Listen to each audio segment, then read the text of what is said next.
কাগজপুর বর্ষাও হ্যাঁ এই যে কাগজপুর বসি ধরো হারারি করে আমার বেলায় গেছে মা কোনে দেন সে কোন মানে গেল ও বউ আমি মারে ডাক দিতেছি আর শামিম বে দেখে উনি রাখো উনানি জানি যায় না আমার বেলা হইলো আমি যাই তালি হ্যাঁ যাই দেখে বিনা যাই মা মা কি কও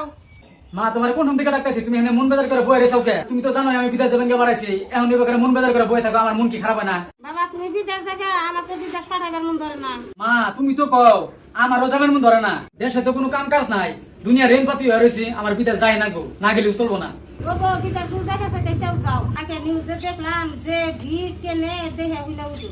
মা তো ঠিকই কইছে টেনে বলে যে ভিড় দেহে হইনা উঠে যাবার সাথে শুন যায় মা আমার দেরি হইতেছে তাহলে আমি যাই সাইডে তোমারও কই শামিম বে দেখে উনি রাখো আমি যাই তালি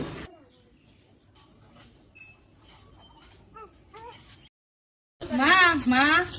কি কও মা না করো কে কি কই মানে কইতে তো আমার ডর করে আগে যে ঘরে জব নিলেন ওই ব্যক্তি গেছিলেন দেখলাম যে পায়েস আনছে দেখে হিরা হেরম খাইবার মন ধরলো তা চাইবার নিগে সাহস পেলাম না সরম করলো তাই ভাবলাম যে মার কাছে যাই কই গে চেনি চাইল ডাকি যদি আইনা দিতেন আমি নিজে রান্না খাইতাম মানে রান্না দান লাগতো না কি আর হাস করলে আছে খাবার বন্ধ সে বাড়ি বাড়ি যাও ও না খিলাইলেন খাবার বন্ধ চাল হয়েছে না কইলেন যে মা যদি খিলাইবেন না যদি তাহলে তার কোনো কথা নাই যাই তাহলে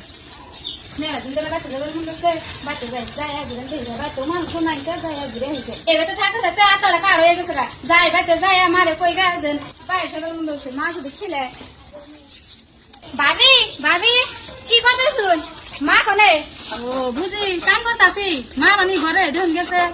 ও তাহলে কাম করবো না মার কোথায় যাই যাই মা মা ও মা ও বেরিয়েছে মেলা দিন পরে এলো আহো ঘরে আহো মা ঘরে দুনিয়ার গরম নো বাইরে যায় বহি গে সাহেব নো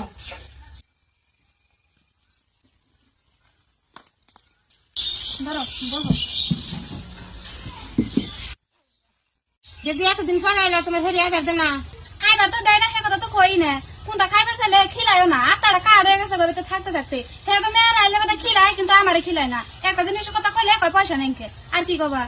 আগে দি তার কি খাবার মন ধরছে আমার কাছে কয় আমি তৈরি করে খিলাম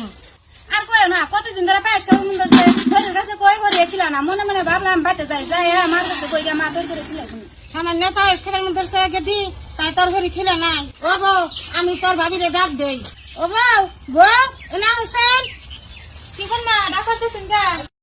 তোমার ডাইতে গেটা তো বাচ্চাই নাই আমি পয়সা দেই কেড়ে তো বাজার করে আইনা আগে দিলে পায়েস দেখিলো গেদির বলে পায়েস খাবার মন ধরছে কে মা আজকাল না পয়সা কোনে পেলাম সেদিন আমি আপনারা কইলাম যে মা আমার হেরম পায়েস খাবার মন ধরছে আপনি কইলেন যে বাপের বাড়ি যা খাও গা আমার কাছে একটা টাকা নাই আর আজকে নিজের মেয়ে আয় কইতেছে যে আমার পায়েস খাবার মন ধরছে সেজন্য পয়সা রাখে আমার হাত আছে যে বাজার করে কেউ বাজার করে আইনা মেয়ের পায়েস দেখিলো এটা কি আপনার বিচার আচ্ছা মেয়ে দিকে নিগানের পয়সা বেরোলো আর আমি পরের মেয়ে দিকে আমার নিগানের কাছে পয়সা বেরো নাই মা এটা বাবির মুখে কি শুনি তুমি বাবির হাতে এভাবে ব্যবহার করো তুমি বাবির হাতে এভাবে ব্যবহার করো দেখে আজকে আমার হলে আমার হাতে এভাবে ব্যবহার করে আমি যদি একটা জিনিস খাবার চাই আমার খিলাই না আমি যদি বাইতে আবার চাই আমার আইবার নিকে দেয় না আর তুমি বাবিরা ভালোবাসো না দেখে আমার হলে আমার ভালোবাসো না তুমি তোমার ফুলারে ভালোবাসো দেখো কিন্তু তোমার মেয়ের রমেশে ভালোবাসো যা শুনলাম যা দেখলাম আর কোনোদিন জানি আমি শুনি না ভাবিতে পয়সা দিয়ে দাও ভাবি করে বাজার করা নাই তো ভাবি আর মার কথা আনি না কিন্তু মনে করেন না হরি মানুষই হবা পায়েস রান্ধুন গা দুজনে মিলা জিলা খাইলো হ্যাঁ বুঝি আমি কিছু মনে করি নাই জানি যে হরি মানুষ সবাই সেজন্য কিছু কইও না কিছু মনেও করি নাই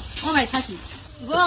আজকে থেকে রবা করুন না যা আমার হয়েছে না কিছু মনে রাখো না আগে একটা মেয়ে আছে আজকে থেকে দুইটা মেয়ে ন যাই পায়েস রান্ধে মিলা জিলা খাই গে হ্যাঁ মা নুন যায়